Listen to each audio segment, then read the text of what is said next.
গতকাল রাত ৯টা নাগাদ পালাটানা ওটিপিসির সামনে নিয়ন্ত্রণ হারিয়ে উল্টে যায় একটি মারুতি গাড়ি।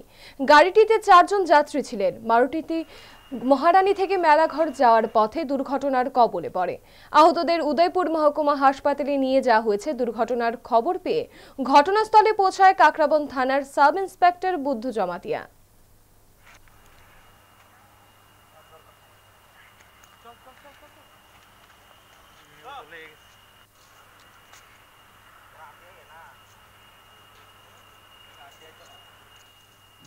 সন্ধ্যার দিকে খবর পাইছি যে এখানে ওটিপিসি পালাটানাতে একটা গাড়ি অ্যাক্সিডেন্ট করছে। এরপরে আমরা ইন দ্য মিন টাইমে আমরা আইসি আর দেখছি গাড়িটা উঠে গেছে। গাড়িটা কোন দিক থেকে আইতেছিল? গাড়িটা উদয়পুর দিক থেকে আইতেছিল, তারা মহারানী বলে গেছিলো। এরপরে গাড়ির মধ্যে ৪ জন আসছিল, ৪ জনের মধ্যে সবাই মোটামুটি ঠিকঠাক আছে, কোনো ইনজুরি